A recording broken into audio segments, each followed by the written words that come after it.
യുവനിരയാണ്, ചോരത്തിളപ്പാണ്, പരീക്ഷണ കളിയാണ്. പക്ഷേ ജയിക്കാൻ ഇതൊന്നും മതിയാകുന്നില്ല ഇന്ത്യക്ക്.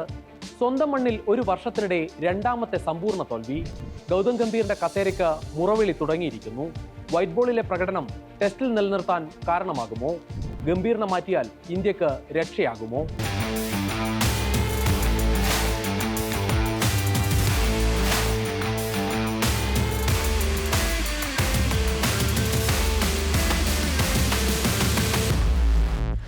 ഇന്ത്യൻ ടീമിലെ അസ്വാരസ്യങ്ങൾ ഇന്നും ഇന്നലെയും തുടങ്ങിയതല്ല.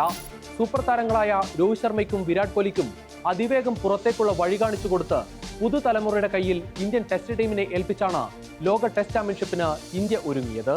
2 തവണ കലാശപ്പോരിൽ കൈവിട്ട കിരീടം ലക്ഷ്യമിട്ട് യുവനിര ഇറങ്ങി. ഇംഗ്ലണ്ടിൽ ഭേദപ്പെട്ട പ്രകടനം, വെസ്റ്റ് ഇൻഡീസിനെതിരെ അത്യുജ്വല ജയം. എന്നാൽ ദക്ഷിണാഫ്രിക്കയ്ക്കെതിരെ ഇന്ത്യയുടെ പരീക്ഷണത്തിന്റെ യഥാർത്ഥ പാളിച്ച വെളിച്ചത്തായതോടെ വിമർശകർ ഉണർന്നു. ടെസ്റ്റിൽ ഒരു 20-20 പരീക്ഷണം നടത്തി ടീമിനെ കൊല്ലുകയാണ് ഗംഭീർ എന്നാണ് വിമർശനം.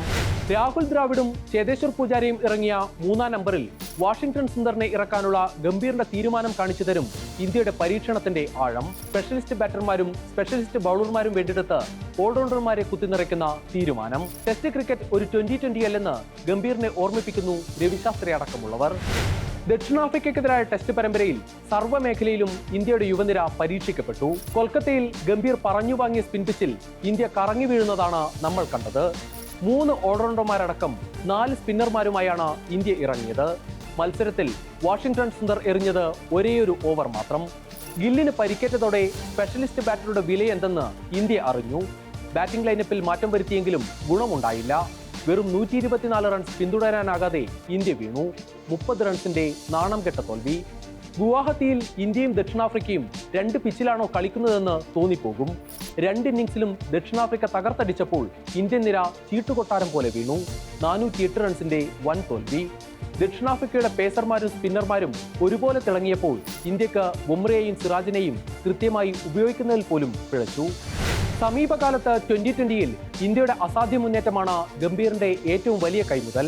22 20-20 മത്സരങ്ങളിൽ 20ലും ജയം. പരാജയപ്പെട്ടത് 2 എണ്ണത്തിൽ മാത്രം. വിജയ ശതമാനം 90.9. പാകിസ്ഥാനെ ഫൈനലിൽ വീഴ്ത്തി ഏഷ്യ കപ്പും ഗംഭീറിന് കീഴിൽ ടീം നേടി. ഏകദിനത്തിലും ഭേദപ്പെട്ട റെക്കോർഡുണ്ട്. 14 മത്സരങ്ങളിൽ 9 ജയം, 4 തോൽവി, 1 ടൈ. വിജയ ശതമാനം 64.28. ചാമ്പ്യൻസ് ട്രോഫി കിരീടവും ഗംഭീറിന് കീഴിൽ ടീം നേടി. അതോടെ പരിശീലക സ്ഥാനത്ത് ചോദ്യം ചെയ്യപ്പെടാനാകാത്ത നിലയായി. ടെസ്റ്റിൽ പക്ഷേ ഇതല്ല സ്ഥിതി. 19 മത്സരങ്ങളിൽ 10ലും തോൽവി. ജയം 7 എണ്ണത്തിൽ മാത്രം. 2 സമനില. വിജയ ശതമാനം 36.84. ലോക ടെസ്റ്റ് ചാമ്പ്യൻഷിപ്പിൽ 9 മത്സരങ്ങൾ പൂർത്തിയായപ്പോൾ 5ാം സ്ഥാനത്തേക്ക് വീണിരിക്കുന്നു ഇന്ത്യ. ഇനിയുള്ള മത്സരങ്ങളെല്ലാം നിർണായകമാകുന്ന സ്ഥിതി. സ്വന്തം മണ്ണിൽ എന്നും ശക്തരായ സംഘമാണ് ദയനീയ തോൽവി ഏറ്റുവാങ്ങുന്നത്. പഴയ പ്രതാപത്തിന്റെ നിഴൽ മാത്രമായ വെസ്റ്റ് ഇൻഡീസിനെ തോൽപ്പിച്ചതിന്റെ ആനുകൂല്യത്തിൽ വിമർശകർ മിണ്ടാതിരുന്നെങ്കിൽ ദക്ഷിണാഫ്രിക്കയ്ക്കെതിരെ അതുണ്ടായില്ല.